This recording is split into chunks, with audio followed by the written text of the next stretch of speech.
Hello and welcome. My name is Jacqui Nguyen, immediate past president for the Sacramento chapter of APAPA. I have the honor of welcoming you to our first annual communications workshop on how to pitch a story to the media to get coverage. Today, we're going to hear from a seasoned veteran anchor reporter, Phil Blauer with Fox 5 in San Diego, Nikka Magahis, the talented news reporter with AM1530 KFBK News Talk Radio, and Justien Balarie, senior news producer for ABC 10 here in Sacramento. A lot of time you hear about traditional earned media. What is traditional earned media? It usually is television, radio, newspapers, magazines. So today you're going to hear from our media experts. They're going to share with you their knowledge in terms of how to get your story covered by the media. But first, I want to introduce you to Patrick Lay, who is the chair of the Government Relations Committee of APAPA. Patrick.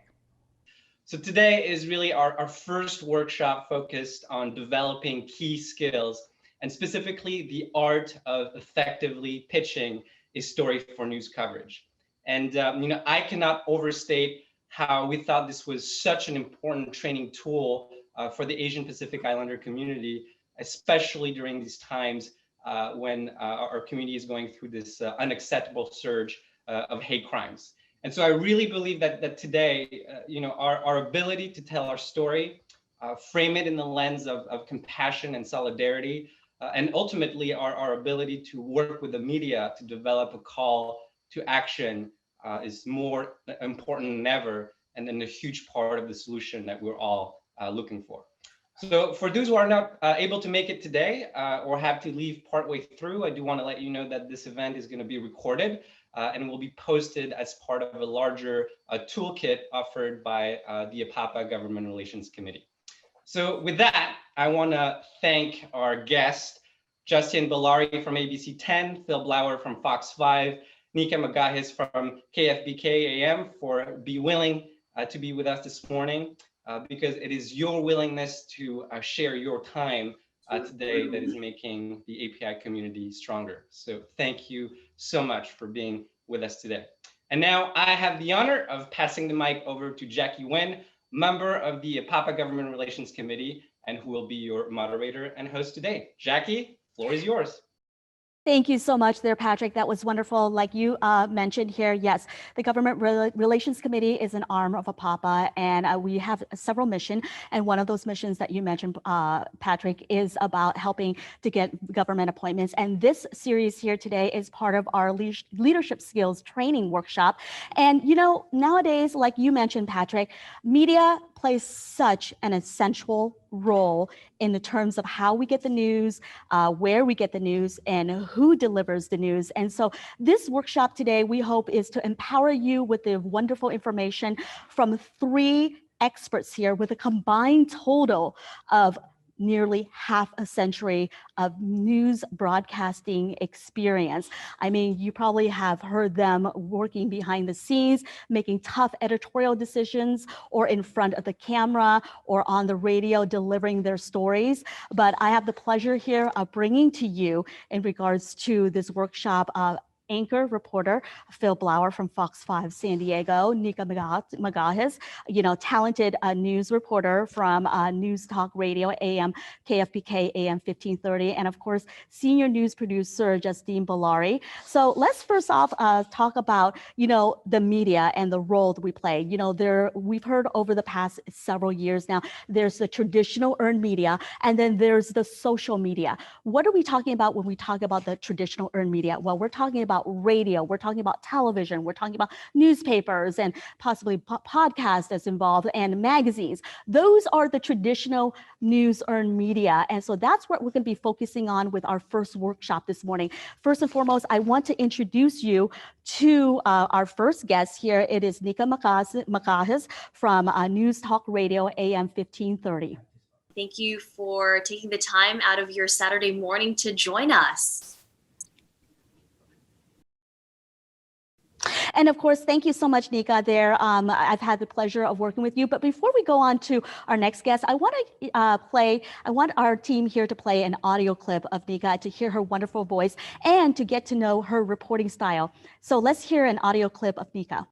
Authored by Assembly members Jim Cooper and Evan Lowe, the bill would have helped make sure violent hate crime offenders are not eligible for early release from prison. So right now, a hate crime is not considered a violent crime. So we've seen the increase in hate crimes against the API community. So if you're convicted of a hate crime right now and you go to prison, you're eligible for early release. So a lot of these folks are getting out. The bill failed to pass in the Assembly's Public Safety Committee. Asian Pacific Islander American Public Affairs' Jacqui Nguyen says it's extremely disappointing. I am hopeful, though, that from my understanding is that AB 266 is now a 2-year bill and will be reconsidered in the next coming months. Lowe says the decision not to advance the bill turns a blind eye to the spike in anti-Asian and Pacific Islander hate crimes amid the pandemic. Nikka Magahis, News 93.1 KFBK. Nikka, share with us just a little bit about your background. I know we just had you on, but share with us how long have you been with KFBK Radio and, what led you to this path? Yes, so I started at iHeartRadio here in Sacramento about 3 years ago. Worked my way up, started part-time actually, did overnights for a while actually. Started as a writer for the Newswire. Our main news hub is in Phoenix. So, I was sending stories, summaries every day for the Sacramento market, for California as a whole. And I was also an entertainment reporter for a while. And then I moved dayside and now full-time reporter for KFBK.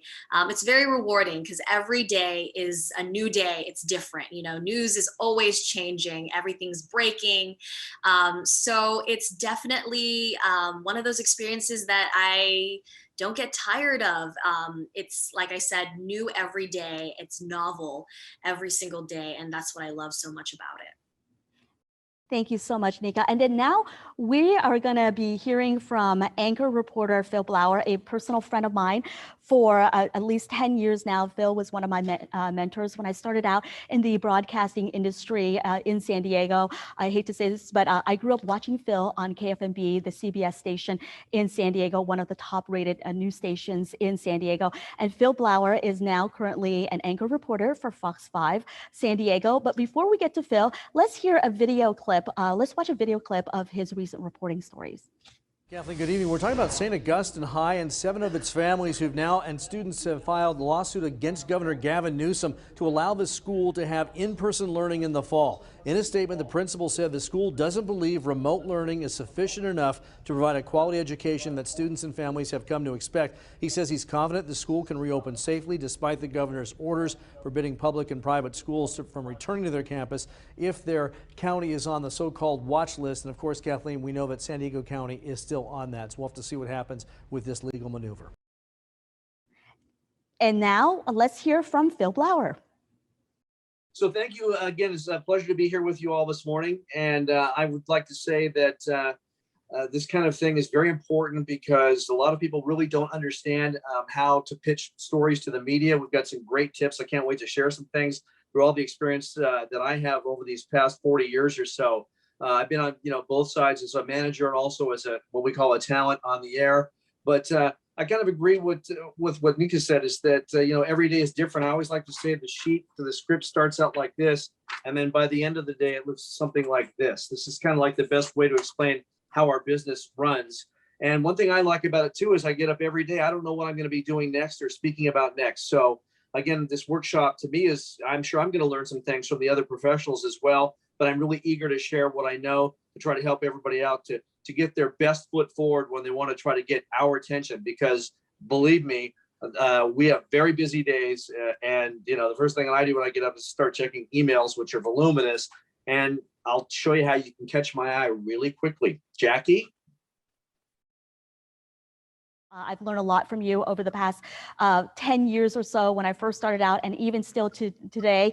I watch your newscast, a live stream up here from Sacramento. And so that I'm right there with you, Phil. And now our last guest here that's part of our panel is Justien Balarie, who is news senior producer for ABC 10 here in Sacramento, California.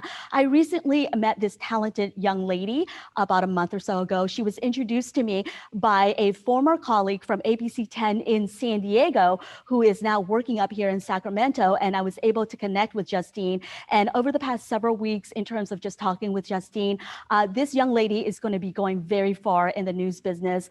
She's right now the senior news producer for ABC 10 for their morning show. And her day gets up, quite early in the morning. But I'm going to let her speak to you and share with you a little bit about her background and introduce herself.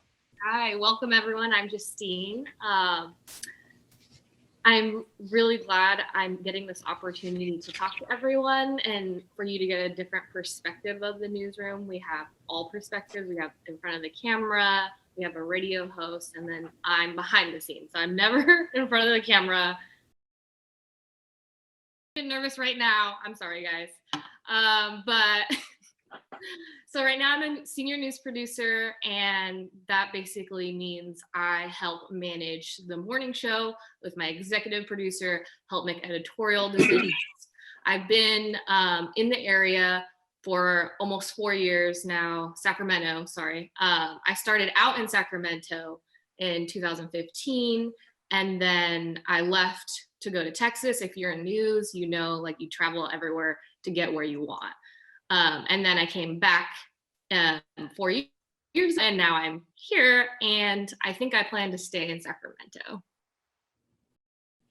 Thank you there, Justien. We look forward to hearing from you since you have a different perspective from another lens because you are actually behind the camera and you are part of the editorial decision-making process. So we all know that we hear the talent out there. We listen to Nikka, we see Phil on TV. Those are the individuals who deliver the news. However, there are also the individuals behind the scenes, making the tough editorial decisions. And Justien is one of those individuals, and she's going to be sharing with us in terms of what they're looking for when you pitch them a story. So thank you to our three panelists who are joining us this morning. My name is Jacqui, and like I mentioned, I'm the immediate past president for the Sacramento chapter of APAPA. But prior to coming up here to Sacramento and working in public service, my current day job is working at the California State Legislature. I am the press secretary as well as the director of Asian Pacific Outreach for the Senate Minority Leader, Scott Wilk, who represents California Senate District 21.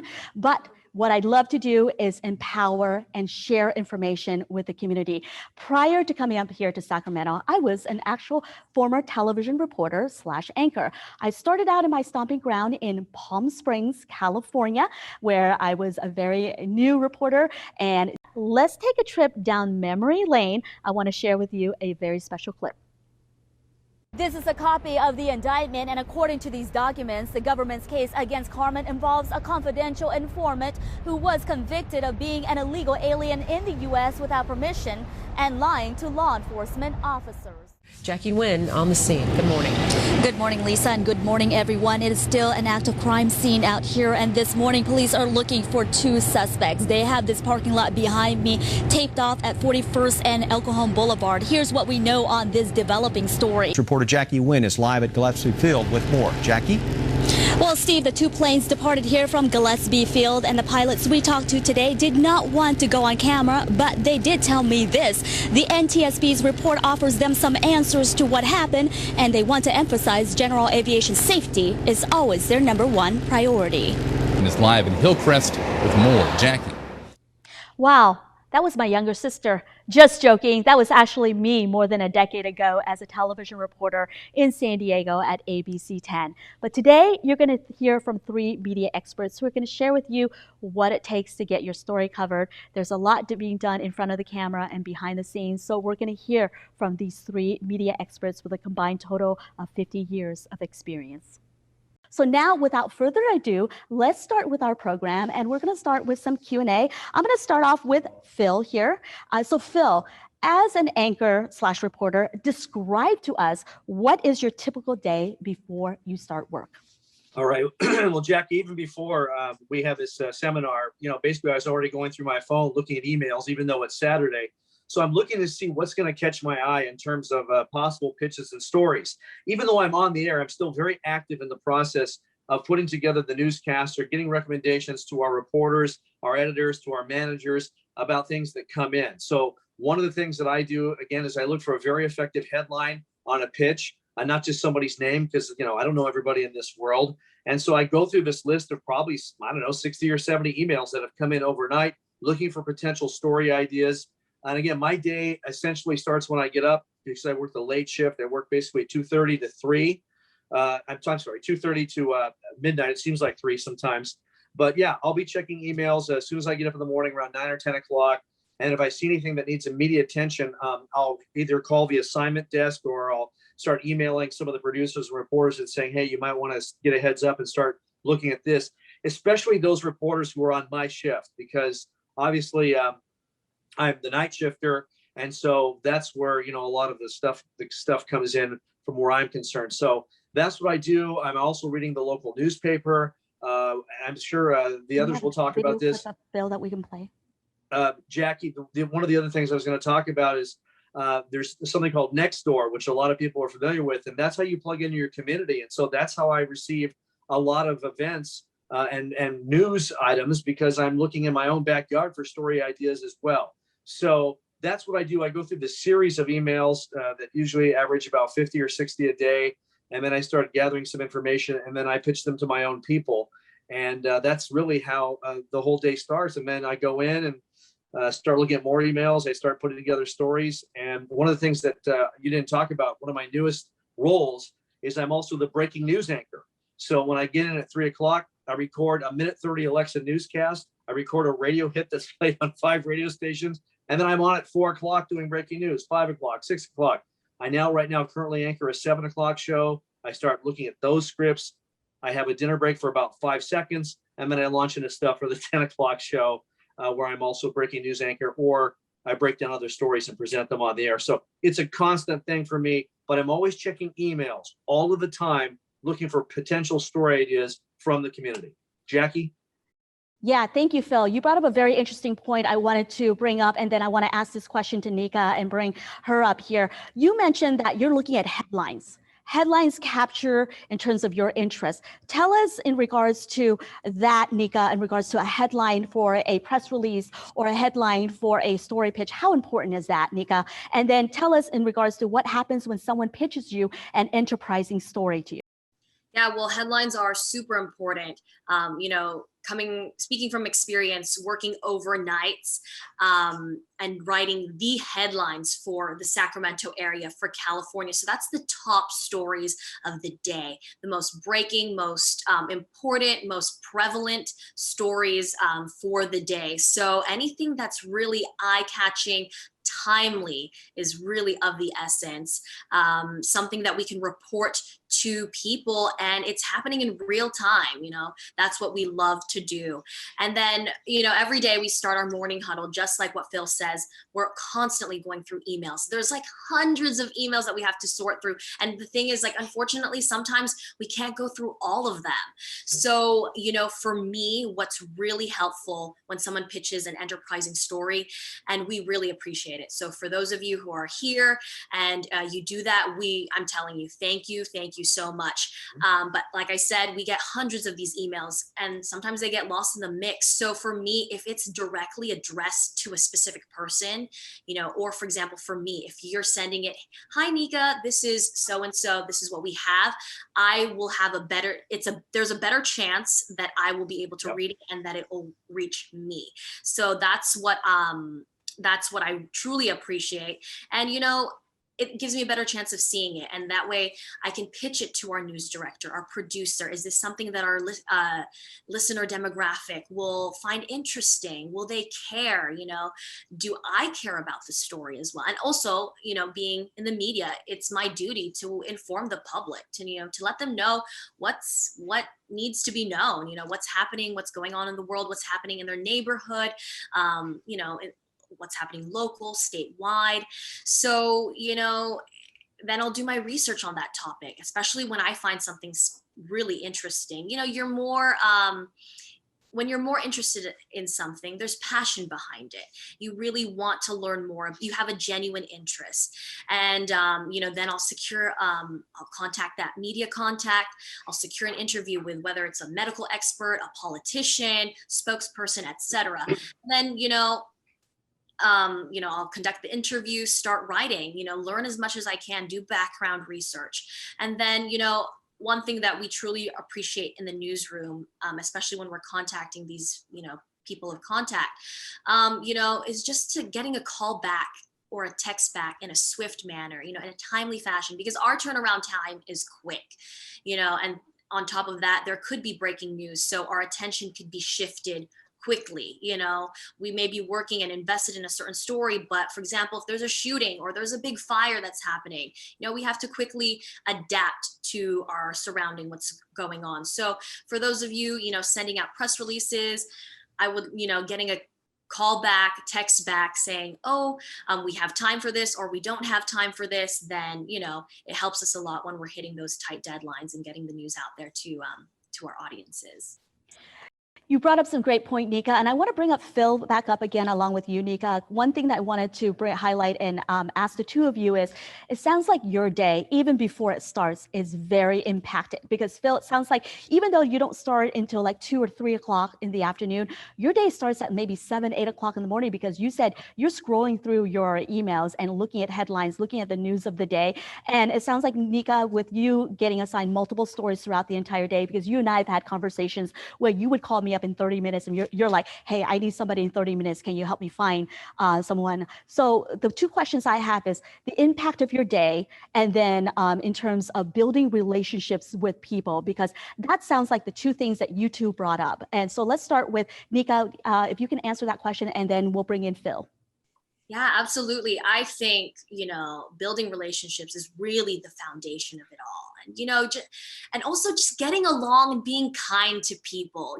I've noticed in the media industry, there's a lot of stress. People sometimes are high strung. We have these tight deadlines, and it's hard sometimes, but I think just being as nice and kind. I know it sounds so simple and so basic, but it's true. It can truly change someone's day if you're just, and even if, you're not able to get an interview with that person, but just saying, hey, their schedule's tight right now. Sorry, I can't do it, but, let's keep in touch and see, if we have like other opportunities in the future.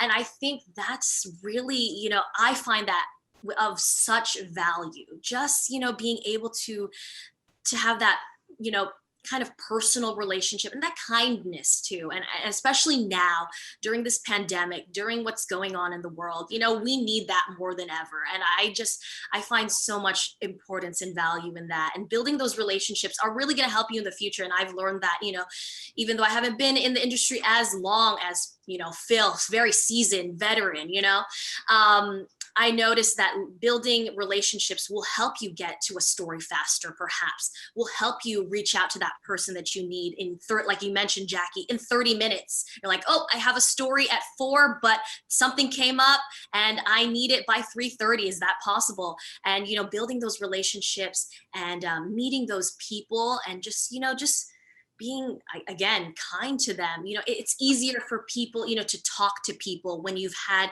a good experience with them. Phil? Mika, I agree with you 100%. There's nothing wrong with being kind and being nice. And I'm going to go through some of the things that we've just talked about that you went on. And I think you'll hear what I'm saying here.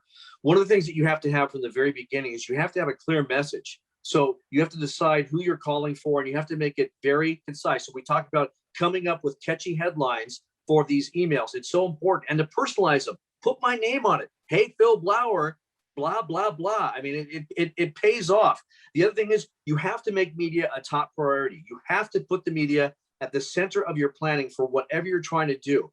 Make it newsworthy, make it fresh, as she said. Use your imagination. Give us this perfect pitch. The other thing is watch your timing.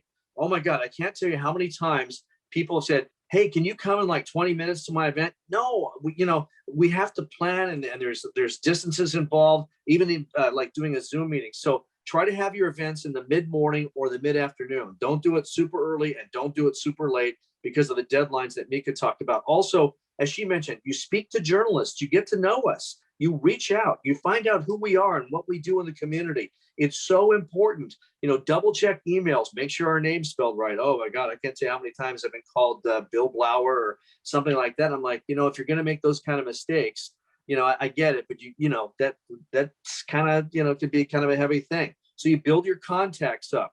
You also keep it human. That, like she said, People love to hear about other people in good times and bad. So we can all relate to each other, especially right now. And I can't say for TV, at least, a little bit more difficult for radio, but you have to have visuals. If you're inviting me to something and you have an event, you've got to have visuals for television besides sound. Otherwise, I can't effectively tell your story that you've pitched because you've got nothing there to show me. So please keep it that way. And getting media attention is so tough. So don't ever give up. Like she said, I always say sometimes that a no can still be a maybe that can turn into yes at some point. Maybe it's just all about the timing. Okay, so don't ever give up. Rejection doesn't mean you can't come back and repitch, because a lot of times, especially on the weekends when we're looking for something and there's not a lot going on, we really appreciate, having those kind of pitches in there. So the bottom line is you really have to school yourself on how to get the media to respond. And these are some of the tips that I've told people over the years. You've really got to pay attention to what we're doing. Timing's important. And the last thing that I want to say about this is food. If we show up at events, sometimes our photographers are hungry, and it's nice to have little snacks. It goes a long way. I don't really take part in it. I'm trying to watch the figure, but I'm telling you, be kind, treat us like your neighbor, and we'll be your friend, and we'll be more receptive to your pitch. So I hope that really helps everyone. Sort of an outline of really how to make your most effective pitch. Back to you. Thanks a lot, Phil and Nikka. And now, I want to hear the perspective from Justien. Justien, you heard a lot from Phil and Nikka and what we in the industry would probably call the talent, the news talent in regards to, because you hear their voice and you see their face in terms of delivering the story. But you have a very important role in the newsroom, especially when you come in at so early in the morning, 2 a.m., to help produce the morning show for ABC 10 here in Sacramento. First and foremost, Justien, what are your thoughts in regards to the advice that Nikka and Phil gave to our audience here? Yeah, I actually want to echo off what Phil said about pitching a story. And we might say no, but you shouldn't give up when you're pitching a story and we don't respond, because that happens to us in the newsroom all the time. So in the mornings, with my shift, we have an editorial meeting at 3:15 a.m. and there's also another one at 9:30 a.m. So when it comes to editorial meetings, there are dozens of pitches that come through, and there have been multiple times where I've even pitched a story and just the day wasn't right. It wasn't a bad pitch, it just wasn't the right day, and there were other bigger stories that we needed to cover. So basically, you don't really realize it, but we don't have as many resources as you think in our newsroom. So we do want to cover all the stories, all the pitches are great, but we can't get to each one of them. So we have to sit there and think about the biggest stories, the most impactful stories of the day. And it might be for that day, and your pitch might be great for tomorrow, but that day it might not be. So in the morning, when we have a discussion, we think, okay, what do people care about today? Right now, everyone's talking about vaccines. So we need a vaccine story, a coronavirus story. When the Derek Chauvin trial was going on, what do we need to do with that? So like I said, I want to echo off what Phil said. And just because we don't take your pitch one day, that doesn't mean it's not a good pitch. And that doesn't mean you shouldn't keep trying. Great advice there, Justien. If I may follow up here, you have a very unique role in the sense of that you work really early in the morning. And by the time you walk in, your producers, your line producers have already stacked the show for like the 5 a.m., the 6 a.m., and possibly the 7 a.m. show. How do you decide at that point at 2 a.m. in the morning or 3 a.m. in the morning to assign a certain reporter to a certain story for that morning? And also keep in mind with the audience that sometimes, there may be a story in the morning that we want for coverage. So how would you go about in advising our audience in terms of getting their story covered, especially for the morning show? Yeah, no, that's something great to point on. So in the morning when I come in, we have a website we use to keep everything organized, all the events that day. So pitches are great.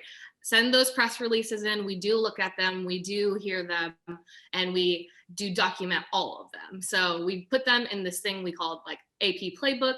And so we can all of us in the newsroom, from news directors to managers to producers to reporters, we can see all the events that are going on that day. And then we make sure We put the times, and again, like Phil said, if it's at 4 in the afternoon, it most likely won't get covered.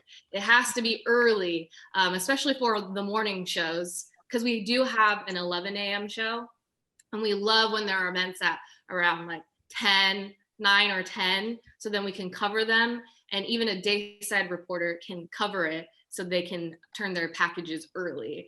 It's harder when it's later in the afternoon. I would say like 2 or 3, like it's possible, but it's a little harder for us because it's right before the show, because you have to realize they have to go to the event, they have to log the event, they have to get all their sound, all their interviews, and write their story for the 5 p.m. show and put it together.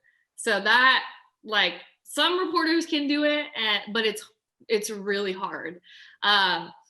In the morning, when I'm thinking about what do I want to assign my reporters, again, a lot of timely stories, I look ahead towards events that are going on that afternoon. We like to look ahead. In the morning, we're waking up, or our audience is waking up. They want to stay informed. We want to get the newest stories for the day. Our station is really, our motto is we stand for you, as in our audience. We really think about what we can do to help our audience. So we like a lot of stories that we're in the pandemic right now, so a lot of people are struggling with money, with finding a job. So we like to look for those type of stories that can help you out. Great. Some great advice there, Justine. So now I want to bring back Phil. Phil, you're the afternoon anchor, so a reporter, anchor/reporter, and so you're like 12 hours later after Justine. So how do you decide in terms of stories that are being covered, or what's the big story of the day when you come in at 2 o'clock and a lot of the stuff that's already been decided for the early evening newscast have been decided, and then here you are, you're going to be delivering the news. You mentioned 4 o'clock is your first newscast. Right. So one of the things that we do is we also have these editorial meetings that Justina talked about. We have them, again, around the clock, essentially. So in my shift, they actually start that at about 3:15. So we go through the same basic process. We have files of where these emails or messages have come in, and we all talk about them. Again, we talk about how important these are to different segments of the community. And I want to explore that for a second, but there's one quote that I want to leave you with here too. We were talking about how to build the contacts. And one thing you got to remember is I always say that a good relationship with a few journalists is worth 100 press releases or emails. That's how you really get to us. So you really got to foster those relationships. So again, when I'm looking at these emails and story pitches coming in, I'm thinking, do I know that person? Have they been good to us in the past? And so what I'm thinking is, what's going to look good at night? Because those reporters, generally speaking, unless it's breaking news, they'll either be on at 6 or 7, and then maybe 10 or 11. Those are the times that they have. And Justine's absolutely right. And I know, and Nikka too, these deadlines are very, very fluid, and they're very, very tough. And you've got to cover a lot of ground in a short amount of time. And there's a lot of pressure. There's a lot of pressure, not only on those behind the scenes, all the technical people, all the producers, the assignment desk managers. There's pressure on the talent, the photographers. I mean, it takes a village sometimes to put together a newscast, but it does start with these story pitches. And that's what we begin to weed through in the very beginning of that night shift. And again, it's Jacqui, it's a lot tougher at night, because when you have visual components, if you're outside, it's very difficult to shoot than it is in the day side. Trust me. And you're limited by a lot of things. I'll give an example. I mean, there's been some situation. I don't know why this has happened lately, but there's been a lot of anger toward the media out in the field. And a lot of our reporters, especially female reporters at night, have been either physically or verbally assaulted. And so, that's one of the things we keep in mind when people are pitching stories. What's the location going to be, especially for nightsiders? What's it going to look like? A meeting is one thing. You're usually inside under normal circumstances. Now we do meetings via Zoom when we talk about city council or whatever. But, sometimes, we put people out there in very precarious and dangerous positions, and we hope and pray for their safety. So that's one of the things when we look at pitches, is it a safe situation, especially for nightsiders or the later shift? Is it safe? Again, are there visuals that we can shoot, that we can share with our audience? What are the interview opportunities? And again, what's the timing? I agree completely with what Justine said, and I'm sure Nikka would agree. For us, Usually 10 to 1 is the key period for times during the day. At night, 5 to 7 to 8, pushing it p.m. That's on the later end of the spectrum in terms of timing. Thank you very much, Phil. Really good perspective there. And, you brought up one thing that, when I was a reporter about 15 years ago, I didn't have to deal with was being concerned about nighttime reporting and the precarious situations now. Obviously, it's very different now as you're a reporter. God bless all of our journalists out there who are doing a great job in regards to sharing the news and keeping the community and the world informed. But you mentioned that, and the visuals is very important because visuals, inform in terms of television is different. So Nikka, I want to bring you in now in terms of talk about, you two are both news talents. So you two both, deliver the news to the community. However, you're dealing with radio. So is it a different perspective for radio? Is it a little bit easier for radio versus television? Okay, so Jacqui, I really love this question, and it's really actually challenging to answer, but here's my take. So in college, I fell in love with radio because I had this music show at UC Davis, and I had the creative liberty to put my own music show together. It had pop culture, I had hard news, music, old music, new music, music from around the world. It was great. It was a lot of fun, and that's why I fell in love with radio, because there was that freedom to create mine, something that was special to me and important to me. And while music is, very different from the news, I still get that strong sense of creative liberty in radio. If you're joining us right now, we have our communications workshop by APAPA that's hosted by the Government Relations Committee. We're about 40 minutes into our workshop at this point, and we have 3 wonderful panelists. Apologies about that in regards to the fact that we've been hacked, but we're dealing with some technical difficulties behind the scenes. But just wanted to share with you that, today we're offering this wonderful communications workshop in regards to learning how to effectively pitch a story to the media. We've been hearing from Nikka Magahis, who is a news radio talent from KFBK Radio, AM1530 right here in the heart of the state capital, Sacramento. And then, of course, we have Phil Blauer, who is anchor reporter for Fox 5 San Diego, a good dear friend of mine. I've learned a lot behind the scenes as a reporter, as well as in front of the camera, the do's and don'ts in terms of what Phil has taught me over the years.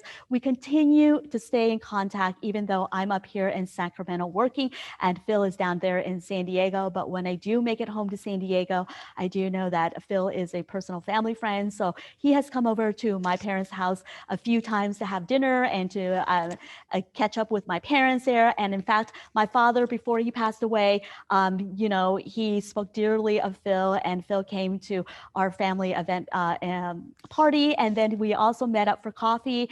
And my dad, who loves social media, even though, he was in his 60s and 70s, he was always up watching social media, and he would always like Phil's post and always make comments about Phil's post. And I do remember that at one point, Phil always, had his beautiful ties on. But right now, let's go to Phil. I have a question for you, Phil, in regards to what you've been hearing in regards to, the news and giving us these great opportunities of developing relationships. I want to go and talk and ask you that question about, like, how do people go about in developing relationships with, news talent and producers and assignment editors, because you guys work in a very fast-paced world. And so how do we go about in doing that? Okay, so again, one of the ways that you can do that is basically, again, you just make sure that you have the right contact information, the right email addresses. Make sure you spell everything correctly. It's very important. And again, we've talked about this over and over again, but you have to have an effective headline about what you want. You have to make a clear and concise message about telling people what you are pitching. Otherwise, it could just get lost in the shuffle. Timing is extremely important for your event. We've talked about that, sort of going over some of the things that we said. And for television, for sure, you have to make it visual. If you're working in radio and you're dealing with radio reporters, it doesn't matter. Your email should still have an effective headline. You have to have someone who is a coherent spokesperson. Sometimes maybe you have a head of an organization, maybe they're not great at public speaking, but they have someone in their operation that is a great public speaker. So you have to realize who you're going to put out there to deliver your pitch. And as we said, expect rejection. Sometimes don't be dismayed by people say, I can't do that today, or we can't do that today. We've got breaking news. We have brush fires breaking out all over the community. So we never make promises to people. People say, well, why can't you show up? Well, because we're at the mercy of the news gods, and anything can happen on any given day. We could set up something with you, and also we have to call you at the last minute and say, I'm sorry, something has happened, and we can't come today, so we'll have to reschedule, and we're very sorry. And we really mean it when we say that we're very sorry when we can't come to your events. So that can happen. So just don't be dissuaded by that. And, as I said, the other thing is, again, when someone says, no, not right now, that doesn't mean forever. It doesn't mean forever. You just have to be strong, and you have to keep doing that. And again, I think the word of the day here is make it lively, keep it fresh, and it'll happen. I mean, it'll happen. And again, it's I've done that. I've rejected people and said, come back another day. They do. Great. Love it. You didn't give up. You listened to what I said. You kept going and going and going. And that's how we are as journalists, right, Jacqui? We actually, someone says one door closed, we're like, okay, I'll see you next week. You don't give up. And that's it. And then building, who are the people inside the newsroom? Who's the assignment desk manager? They're ultimately the one who's going to pass your pitch along to the producers of the show, to the reporters who are involved in the show, to other managers who may be involved. So, yeah, that's the best way I can explain it to you, Jacqui. And thank you very much for the very personal things that you said. Your father and your mother and your whole family is just wonderful. And I want people to know that. And it was a pleasure to know your father. And I'm glad I had the time to spend with him personally. And I really treasure those times. And I still see pictures that come up. And he was a great man. And he raised a wonderful family, and daughters and son. And your mom is awesome. And she'd be very proud of you. I know she is. And I know your father's watching. And I know he'd be very proud of everything you've accomplished, Jacqui. You've come a long way since Palm Springs. Thank you so much, Phil. But, I want to bring in Justien and Nikka right now. We're talking about building relationships. So Justien, with you being behind the cameras or behind the scenes, actually, in the newsroom, people don't meet you, out there in the field, except like, for instance, if you happen to be calling into the newsroom like I do, randomly and be like, who's so-and-so, and who's so-and-so kind of deal. How do people build relationships with you? And then Nikka, I want to ask you the question about press secretaries, communications directors. How important are these individuals in terms of for you as a reporter? But let's start off with Justien. How do people build relationships with you since you're behind the scenes, you're in the newsroom, you're not out there, pounding the pavement, getting the stories, but assigning the stories to the reporters? Yeah. How to build a relationship with someone inside the newsroom when they're not in front of a camera for you to easily reach out to. I think calling into the newsroom and, like Phil said, knowing who the assignment manager is and directly speaking or asking for them. And I think a big thing is calling into the newsroom can be difficult sometimes because there's a lot of things going on, breaking news. Sometimes we have to cut the phone call short because of breaking news, but I think it's how you're pitching it when you first talk to us. So I think sometimes I'm not accusing anyone on here because I don't know, but sometimes I feel like people are reading from a script when they're talking to me. So it doesn't sound personal. I want it to be personal when they're talking to me on the phone. If they're calling in like, hey, I have this story that I really think you guys should cover, and just get to know me, just have a conversation with me, ask me like how I'm doing, just like be personal and not, like I said, read a script. Why are you making faces? Oh no, I'm sorry. This is live, so anything can happen when we go live, and this is awesome because the fact is we're all we all have news backgrounds, so we know like things happen and we just roll with the punches. So I apologize about that, Justien. Please continue on. Oh, I was like, did I say something wrong? I'm sorry. Oh no, not at all. But yeah, I think that's how you build a relationship with someone inside the newsroom. But I do want to go off of something. It's not building a relationship in the newsroom, but what Phil said earlier about events and having visuals for us to have. I don't think a lot of people know, but even though we can't attend an event, there are a lot of times where inside the building we can record an event.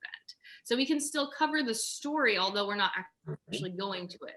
Luckily nowadays with social media and streaming through Facebook, you can show your event on Facebook without us actually going to it. So if you're able to stream your event via Zoom, via Facebook, for us to see, we can record that back in our newsroom and still cover it, even though we're actually not going to the event. Because those type of events, like if we can record it and we have the press release and the right information, the producer can write to it. We don't need a reporter on it, and we can still cover the story. That's an interesting point. If I may ask a follow-up question, then Justine, obviously the news business has changed completely over the past, 5, 10, even 15 years in regards to the fact that, nowadays, if you're hosting an event and like you mentioned, if news media outlets can't come to the event, but you who are hosting the event can capture some videos, go live stream it and share it with the media. That's another option then. Is that correct in terms of getting the coverage? Exactly. That's the best way best way you can get your story into the news, because like I said, we're limited resources, so we can't cover every single event, but we do want to cover every single event. And we do have so many people in the background, producers. We have multiple producers, multiple digital producers who can still write the story, who aren't reporters per se in front of the camera that can go to the event, but we can still add it in the show. So if you send us great visuals, great sound, I know there have been a few people where they'll just record an interview, or something that they want to talk about. They'll just record themselves and they'll send it to us, and we're able to use it. So it's like we had an interview, but it's easily accessible for us. Great advice there, Justine. And do you think that, Phil, I want to ask you this question, then we'll go to Nikka here. Phil, does it depend on the market size? Because I know that San Diego and Sacramento media markets are pretty big. You guys are in the top 30 markets. So do you find that's the case, that in San Diego, you guys would do the same thing as in the Sacramento media market? Oh, absolutely. Jacqui, I do want to, can you hear me? Okay, just want to make sure. Because I can hear you. Okay, thanks. So I want to echo what Justine said. In terms of that, I've had to school, for example, law enforcement down here. They'll send out a press release about a huge drug bust. We got 600 pounds of marijuana and we recovered all this, weapons and cash. And I'm like, well, that's great. If you're on radio, and to Nikka's point, you could talk about it. Hey, the sheriff's department did all this. So I've had to school them and say, listen, send us pictures of the evidence so we can put it on TV, because if you don't do that, I'm not going to just sit up there and read what you did. So it's extremely important to realize that no matter what size market you're in, it doesn't matter. It doesn't matter. Visuals for television are key, and sound for both radio and television are a must. Great advice there. Nikka, let's go to the question for you in regards to going back to building relationships. You and I, we've had conversations, and I know that you get, you churn a story very quickly every day. And there have been times that you called me 30 minutes, like I mentioned, to a story. I remember recently, you're like, hey, I need somebody. Can you find somebody? How important, we talked about building relationships, the community building relationships with you, but how important is it for the news talent or the managers to be building relationships with those out there in the community as well? For instance, press secretaries, communications directors, public relations managers. Please share with us. Oh yeah, I definitely believe it's super important to build those relationships with the press secretaries, those communications managers, those directors. We had a former reporter who just recently moved on to be the communications director of an assemblywoman. And so, and now that we have that relationship with that former reporter who's now that communications director, it really sets the stage to be able to easily contact and to be comfortable with that person. Because sometimes, sometimes you're embarrassed or like, oh, I don't want to bother them, but it's also kind of their job to, reach out to people and, send out the press releases. But I think it's so important to create that personal relationship. And I wanted to go off of what Justine said, that like, when you're calling or when someone's calling, just have a personal relation or personal phone call with them. Like, ask how you're doing. It's not just like reading from a script, because, I can read the press release. We get it in the email, I can definitely read it.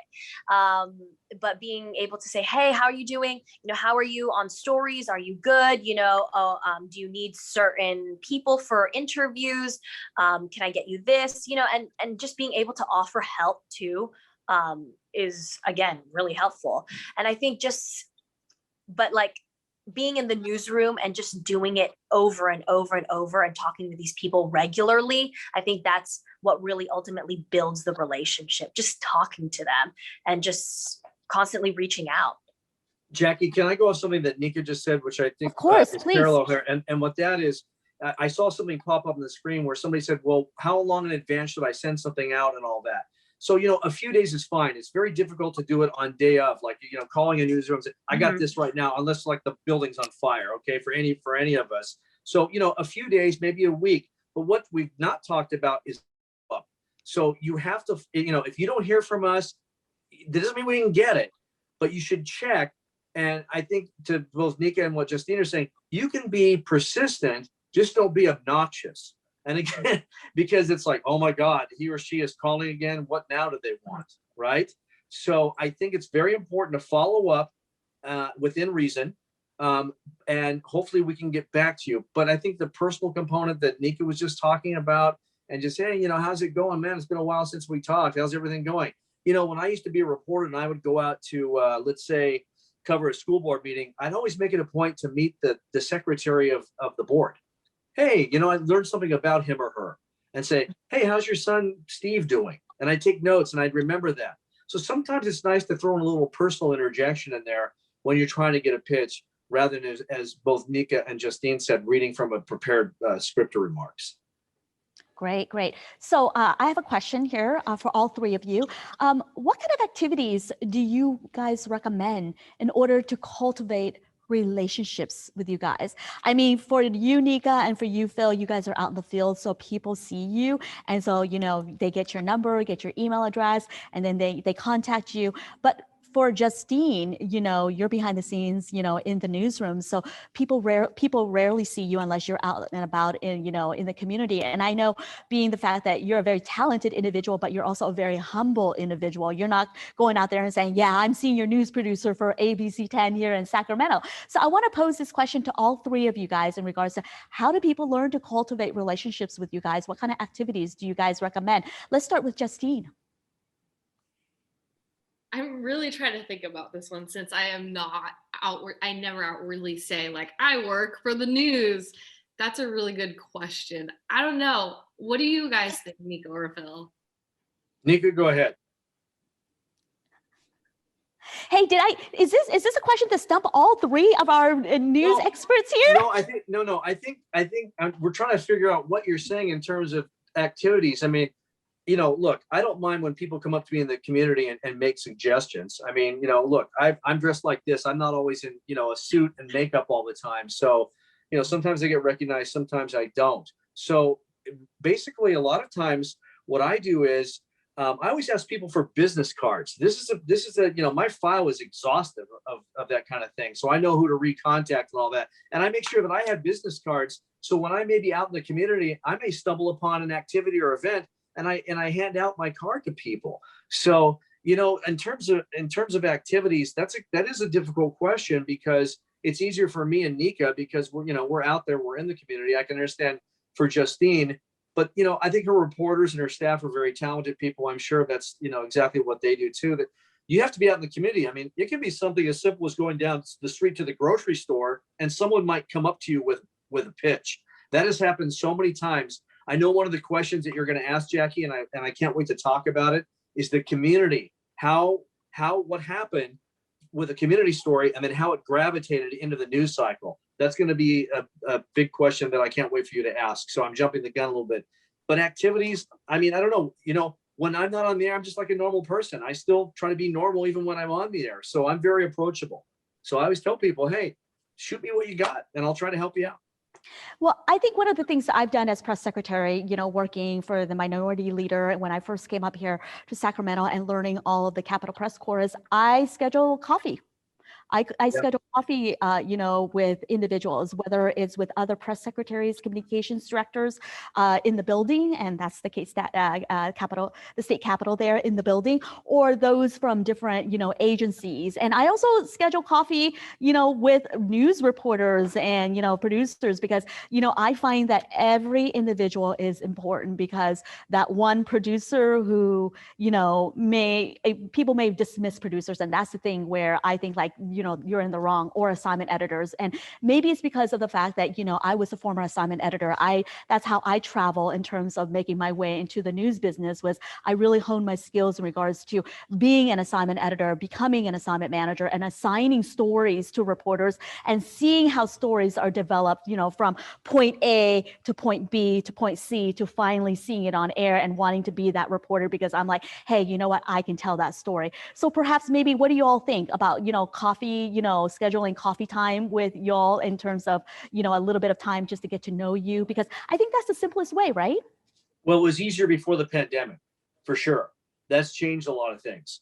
I mean, I did the same thing. I would always say, you know what, can you meet me off campus, off air, whatever. I'd like to talk to you about something. So that's a great point. That's very doable. Hopefully we're coming out of this and we can get back to that kind of personal touch. But that's very effective, Jacqui. Anytime that you can meet somebody face to face, we would always have people come down to the station and take a tour so they could get to know who people were. Sometimes we would invite them and say, you really should come down and meet some of the people who you might want to pitch to. I think that's a great idea. I hope the other ladies agree with me there, when it's safe. Yes, Nikka, do you have any thoughts to that, to add to it? I definitely second that motion. I would love to have a coffee with you any day, Jacqui. And to all those press secretaries, as a coffee lover, I will not say no to the opportunity. And yeah, I think just meeting in person is a lot different. But for now, because we are in a pandemic, maybe just a quick phone call or a quick text like, hey, how you doing? Hope you're doing well. Have a great weekend. Just simple things like that. And then also, this may not be an activity, but KFBK is very active on social media. Our social media manager is very active on Twitter, on our Facebook, on our Instagram. So if people, press secretaries, follow our social media, and if you DM us and say, hey, I want to be able to talk to Nikka or this reporter or this anchor, we'll try to make it happen. And I am very active on social media as well. So if they would like to connect with me through social media, whether it's meeting, whether it's getting an interview, or like, hey, can I send you this press release? Can I send you an invite to this event that we're holding that, hopefully you can cover? I'm all about that. And like, there have been times where people have on Facebook, hey, who's that reporter, Nikka? Yeah, can we talk? Can we be able to talk? Will we be able to talk to her for this story that we want to pitch? I think that's, the easiest way to get in touch with us as well. Great idea there. Absolutely, social media. So if you're just joining us right now in regards to this workshop here, my name is Jacqui, the immediate past president for APAPA, and we're just talking to 3 media experts in regards to their perspective on getting your story covered in the media. So my next question is, we talked about the big picture, but that press release that you guys get, sometimes I see press releases that are like 2 pages long, 3 pages long. I see you guys all shaking your head there. Thank you for agreeing with me. And, everything under the bus is thrown into the press release. How do you guys feel about that? Especially when you guys are, agencies or individuals are sending out a media advisory, which is basically an alert to share with you guys like something is happening. What do you guys recommend that people include in their media advisory and then their press release? Let's start off with Justien, because I saw you just shaking your head there. So please, let's start with you, and then we'll go with Nikka, then to Phil. So earlier, Phil and I were both talking about how when we're deciding stories for the day, we have hundreds of pitches. So we're going through hundreds of press releases every day. So it's hard if they're 2 to 3 pages long. We just want to be able, I know it shouldn't always be this way, but sometimes we have to glance at a headline. That's why they said headlines are so important. Glance at a headline, a quick summary, a few sentences of what your event is about and why it's important. I think that's a big thing, like why we need to cover it and why it's important, and include who we can talk to. I think that's a big thing for us, is being able to get an interview with someone at your event. Someone asked like earlier what kind of activities. I wouldn't say it's an activity where you could get to know us, but I think events are a good place to get to know reporters. And I'm not a reporter myself, so I don't really know, but I feel like if you're going to an event, I would say introduce yourself to a reporter, get to know them, because a lot of the times reporters will just go to an event, they will record the event, be there and leave. But I think that if you approach them and introduce yourselves and create a personal relationship, then they're going to feel amazing, one, and want to get to know you more and keep contacting you. Absolutely. So you brought up a very good point, is include the individuals who are available for the media to interview. What about the contact too? I've noticed sometimes I will look at a media advisory or a press release and I'm searching, when I was an assignment manager, I'm searching for like a contact, because, you know, sometimes a media advisory or a press release has no information. It's just like, just come to our event today and it's going to be great. And you're like, okay, thank you very much, but I need a little bit more information. Phil, I'm going to toss that question to you. You keep shaking your head here because you probably have seen a lot of press releases and media advisories. I'm going to follow up on what Justien said, and I know that Nikka is going to feel the same way. The whole thing is keeping it simple. It comes down to 5 W's and an H. Here you go. You probably can't see this, but I'm going to tell you what I'm talking about. When is this? 11 o'clock. Who is this? It's the blank association. What's going on? We're going to light a Christmas tree on fire. Where? It's at our association address at 1122 Boogie Woogie Avenue. How? Well, we're going to light the tree on fire. Why? To show that Christmas trees can dry out and can be unsafe. That's it. It's that simple. The who is who we contact. It's 5 W's and an H. And if you can dumb this down and keep it to this right here, we will love you forever. That's it. It's that simple. It applies to radio also. These things are basic journalism principles. And this is how you get the most effective pitch, by keeping this so simple with the 5 W's and an H. You'll never fail, and we'll be your best friend. Nikka, I hear you. I totally agree. Yeah, the 5 W's and that H are so important, because we don't have time to look through those hundreds of emails. If we can quickly glance and say, okay, this is this, and this, and that is just all we ask for. And then, like, if it's a truly pressing story, maybe like, I don't know, 3 sentences at the bottom, kind of like, why should we care? Why is it important? Why is this, sell your story, in that 3 sentences, sell your story, make it attractive to us, that we want to cover it. And then, your subject line in the email, keep it short, because sometimes we can't see the whole subject line when our emails open. We can only see part of it. So put in those, like, key words, those headline, those power words for those headlines. And then also put the media contact all the time at the top, and an email and phone number. Don't make a search for it. Because sometimes I'm like, where's the media contact? And then, like, it's at the bottom.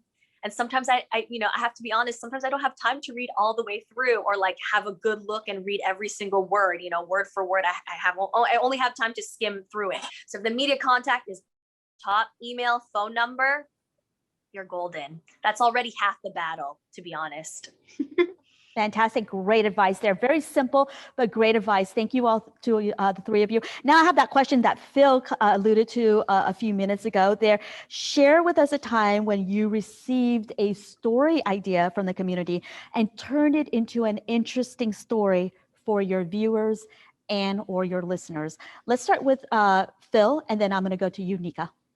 All right, Jacqui, you know this area. I'm talking about Carmel Mountain Ranch, which is a suburb of San Diego. And what happened was, there was this Korean couple who had a donut shop for like 30 years in this very tiny strip mall. It was like a Subway, their donut shop, an Irish pub, a Mexican food place, and an Italian restaurant. And so it was in one continuous building.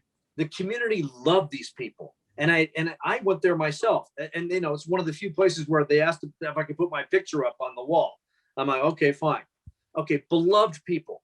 Then we get rumors from not only them, but the community that in the parking lot 50 yards away, there was a Carl's Jr. that went out, and Krispy Kreme bought the building to put a Krispy Kreme donut shop less than 50 yards from this couple.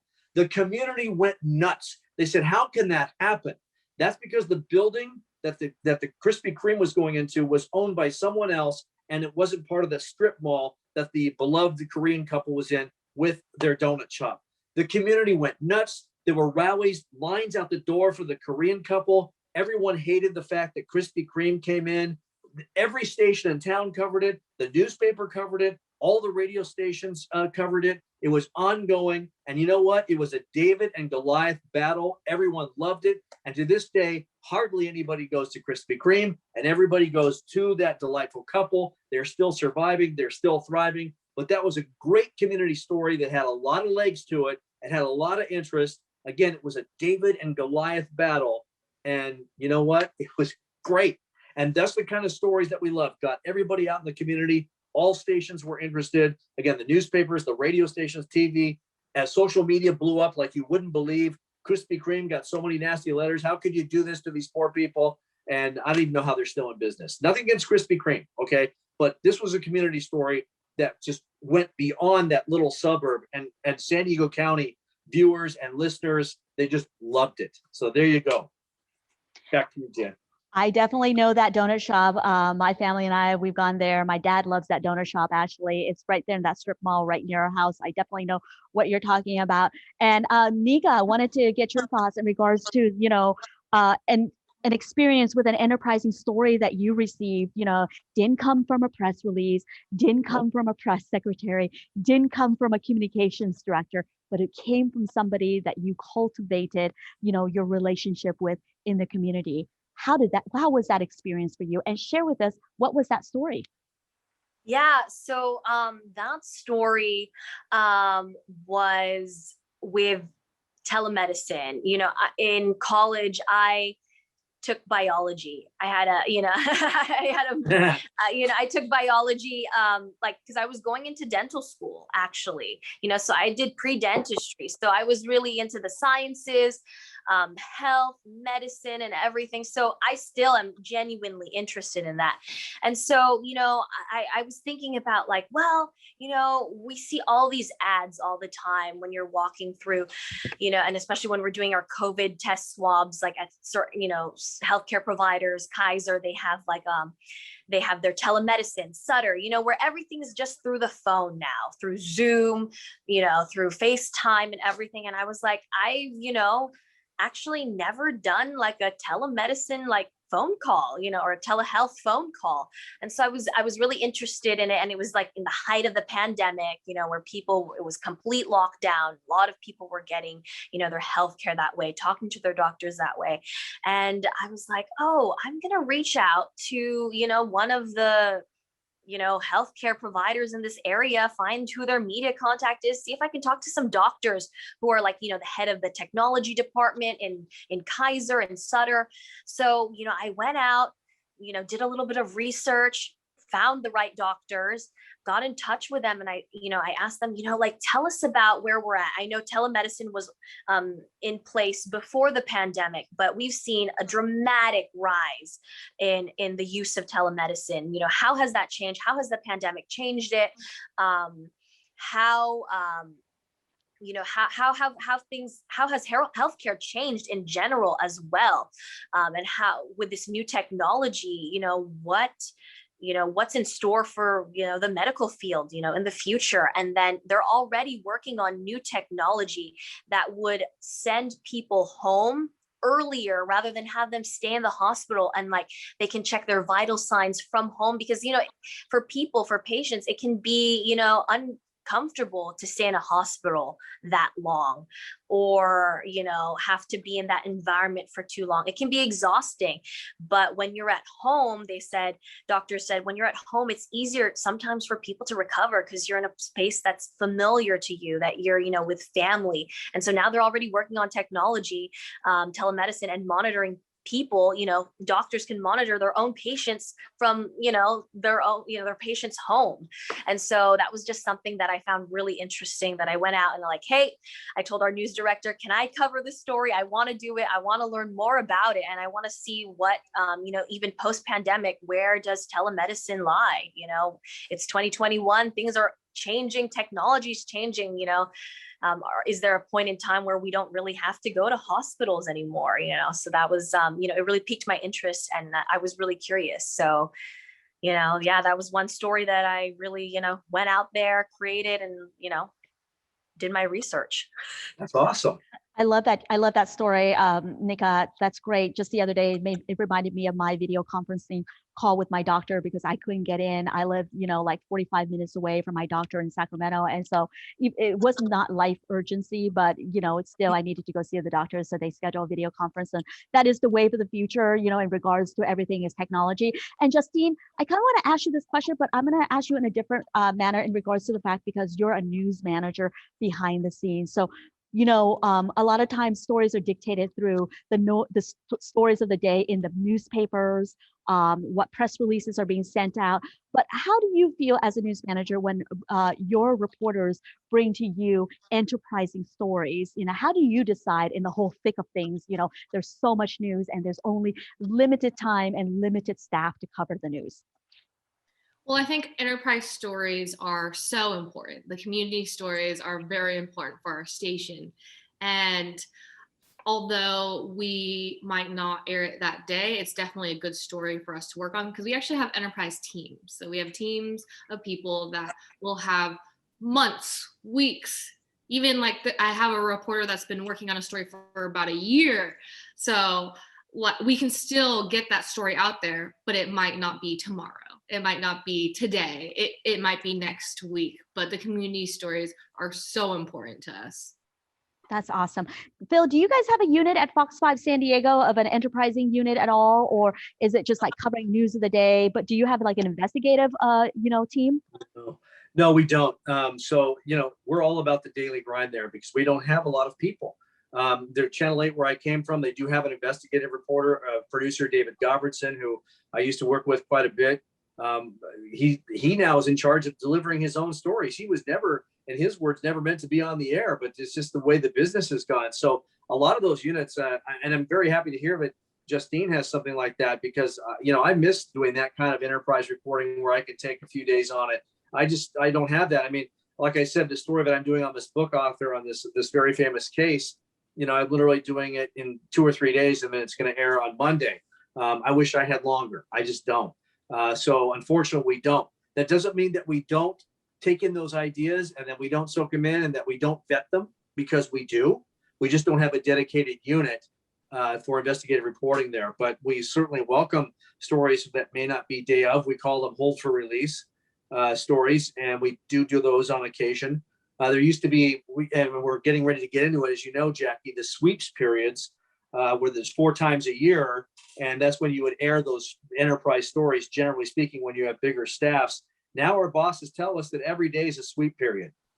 They want us to sit there and win, and they want us to sit there and put it out there. I'm sure, the same for Nikka, for radio. You try to put your best stuff out there every single day. It's a grind. It's a challenge. And, the other thing I was going to say, having come from radio too, visuals are important to radio because, again, you're creating theater of the mind. So if someone has a visual of a Christmas tree on fire, you could certainly use natural sound for your radio piece, and you can describe what it is. So it doesn't matter whether you're inviting TV or radio people, you still should have visuals and sound, because it does apply in either direction for television or for radio. I love that as a radio reporter or doing radio stories, to make sure there's some kind of sound at an event that I was covering other than just someone talking. Great point that you brought up here. I'm going to bring a question up that one of our attendees asked. And it's a simple question though, but it's actually one that, we may have overlooked, is how do they get the best way to get you their information? Is it through a phone call?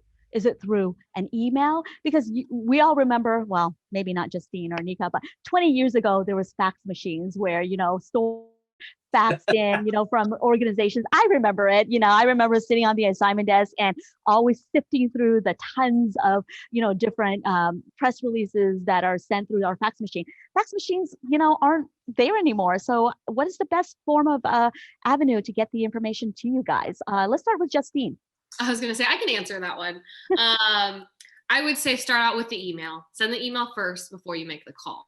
Send the email to us. And like Phil said, the 5 W's and that 1 H, put them all in there. Quick and easy, put your point across, capture our attention, and then give us a phone call. And we gave the tips earlier about being personal, talking to us, asking us how our day is, and then say, hey, just letting you know, I did send this press release to you guys. We have an event coming up. I would love for you to cover it, and it's there for you if you decide to go. And I think email, then phone call. Fantastic. I guess Nikka and Phil, you guys agree too? The simplest form of communication? Agree. Yeah. And then also, like, if you, aren't able to call, shoot me a text, introduce yourself. And especially if I haven't met you yet, introduce, hi, this is so-and-so from this organization. I sent you a press release, just wanted to follow up and make sure you got it. And then if you don't hear back from us, then maybe in the next day or two, call again and be like, oh, I sent this, a couple days ago, just wanted to make sure you got it. I think that's the best way. And again, like what Phil said, there's a way to follow up in a way that's not obnoxious. Yeah. And, I agree with Nikka and Justine. It's the order. It really is. It's email, it's text, it's phone, and forget about sending it in the mail. Jacqui, I can tell you right now, there's sort of a mailbox in the newsroom. No one ever goes over there. It's just stacks of just junk or press releases that people would do old school through snail mail, as we now call it. That's really obsolete. I mean, I never go over there myself. Sometimes I'll look and see, I don't know, but it honestly, that is gone. In terms of the news business, you got to go email, text, phone in that order. And then again, as Nikka just said, and as Justina said, polite follow-up, polite follow-up. Not an everyday follow-up. No. I love that. Polite follow-up. No. Theater of not, the mind. Not every 10 minutes follow up. Great We've advice. gotten those in the newsroom. Like the other day, someone called like 3 times, like within like 10 minutes of each other. So just don't be that person. Phil, do you have the best way to get in touch with you, Phil? We would love to send you a follow-up email. We'll have that information for you at the end. Oh, Rick, you work for Fox, right, Phil? I work for a Fox 5 station in San Diego.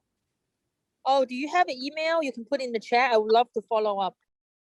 Okay, so yes, we're gonna follow up and get you the information of all of our 3 wonderful talented individuals who've joined us this morning for this wonderful communications workshop.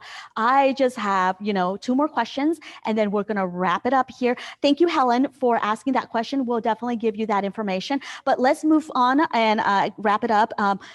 For all 3 of you, what is the one advice you can share with the community on how to successfully get your stories told? I know you've given us a lot, but if you can give us 3 points, let's start with Justine, then go to Nikka, and then Phil.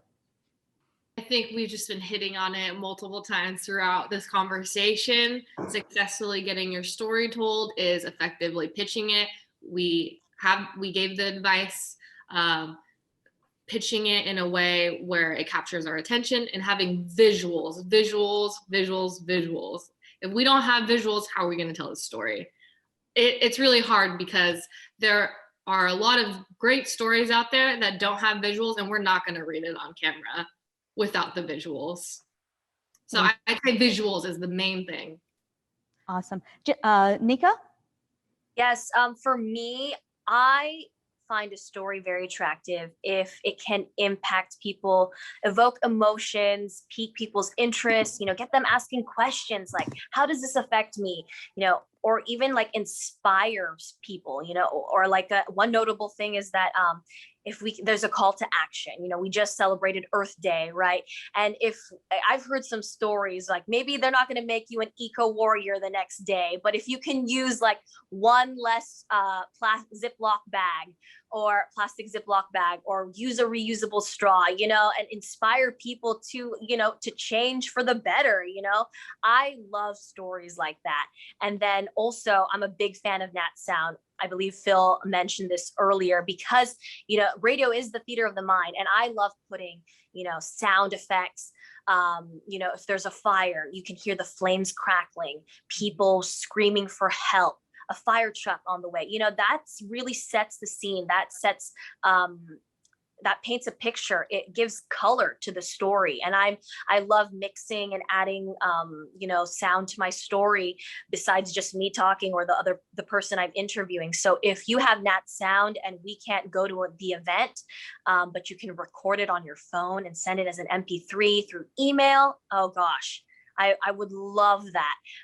It's kind of like what Justien was saying, the visuals are important. So for us, it's like the Nat Sound is our visuals. And if you have pictures of the event, feel free to send that to us also, because, it helps me better imagine what is going on. That way I can deliver my story better because I've seen it in a way. And we are very active on our website, so we can also post that story on our website. So again, multiple platforms, not only on radio, on air, but also on our website. Great advice. And then Justien, do you have any last pointers? I'm so sorry. I meant to ask Phil, do you have any last pointers for our attendees this morning? Well, first off, Jacqui, thanks for having us here. And it's been great meeting Nikka and Justien. They're completely spot on with what they're talking about here. But again, I go back to my list, keeping it simple. Media contact information at the top, as we've said, email, phone number that we can reach you at, please. And the 5 W's, N and H, keeping it so simple because we just don't have enough time during the day because we're under so much pressure with all these deadlines that we need it simple. That's the bottom line. And again, this effective headline that we've talked about, that'll get our attention. And then follow up when we can't do it on the day of your, when you want it, don't push us into a corner, but push us a little bit because we'll come back to you. And I think this has been great. I think they've been spot on with everything that they've been sharing today. And we all appreciate this time with you, Jacqui, and your organization. Thank you so much there. So just wanted to make sure the 5 W's and the H is the who, the what, the when, the where, and the why. And then the H is how. So this is what you guys have shared with our attendees this morning in regards to effectively pitching a story, the visuals, getting the information, keeping it simple. So I just want to say, going to bring them all up. And I want to say that thank you very much for spending this morning with us. Justien Balarie from ABC 10 News, senior news producer. We have Nikka Magahis, talented radio reporter for AM1530 KFBK radio. And then of course, our seasoned and veteran anchor reporter and my dear friend, Phil Blauer from Fox 5 in San Diego. You guys been awesome this morning. Thank you so much for joining APAPA and being part of this communications workshop in terms of sharing with our attendees about traditional earned media. What is it all about? So from the bottom of my heart, on behalf APAPA, I want to say thank you to you. I also want to say thank you to the wonderful APAPA headquarters staff here. We have Jocelyn Lopez, who's been here with us this morning, and Ted Fong, the talented producer Ted Fong, who was brought in about a year ago to do these live programming for APAPA as we had to transition during these unprecedented times. So thank you so much for being here. And of course, I want to thank the Government Relations Committee under the leadership of Maylee Tom and Patrick Lay, where we were able to do these type of workshops. And can't forget thanking our founders, Cece and Regina Ying. Without them, without APAPA, we're going to be celebrating 20 years. We wouldn't be here today. And Mary Ying Liu, as she's steering the next generation of leaders. And now I want to introduce you to Yen Marshall, who is our National Executive Director. And she's going to be closing out this program with her final remarks. There you go, Yen. Thank you, Jacqui. Wow, what a great learning session. I want to thank today's panelists, the amazing Nikki, Phil, and Justine for sharing 3 careers worth of experience here. So much respect for you all. For those of us who work so hard to promote our stories to the public, we forgot that journalists like you are the gatekeepers to what gets heard out there. So because we're too close to what we do, and we need to think about our story from your point of view and the public point of view. We need to think about what's important to us may not translate on TV, radio, or print. So for the Asian Pacific Islander American voice, we're getting stronger in local, state, and national politics and civic affairs. Workshops like this really help our members and constituents understand what it takes to communicate our message well. So thank you, panelists, for sending us in the right direction. Huge thanks to Jacqui for her help. APAPA is so fortunate to have professionals like you, Jacqui, moderating the panel and being on our government relations committee. And for our audience today, if this is the first time you've caught our workshop, as Jacqui mentioned, there are many more others lined up for your learning pleasure. I'd like to take this opportunity to thank our Government Relation Committee leaders as well, from our advisor, Meili Tom, to Patrick Lay, the chair, and other leaders like YK and Jacqui. Thank you so much for providing these great learning opportunities to empower our members as we navigate through the civic engagement path, especially during this challenging time, as Jacqui mentioned, fighting the pandemic and fighting racism and xenophobia against Asians and other marginalized groups. There is an upcoming national rally that I would like to invite you all, regardless of affiliation, community, race, ethnicity, or gender, for all of you to join us. It's called Unity Against Hate. It's on Saturday, May 15th at a single time coast to coast. So we have over 14 locations so far with over 30 organizations that's joining us already. It's at 2 p.m. on Eastern time and 11 a.m. on Pacific time on that Saturday, May 15. We'll join voices in speaking up against acts of hate on Asian Americans and all others. As we all know, hate is the real virus here. So details can be found on the website that's being shown here on www.communityagainst-hate.org. Special thanks to our wonderful producer, as Jacqui mentioned, Ted Fong, and our APAPA technical engineer for today, my amazing APAPA communication manager, Jocelyn Lopez, who make today's broadcast possible. I appreciate you all very much. Thank you for joining us on a Saturday morning like this. Have a great day, everyone. Thank you. Thank you very much for joining us. I'm Jacqui Nguyen, and I hope to see you again at our next communications workshop.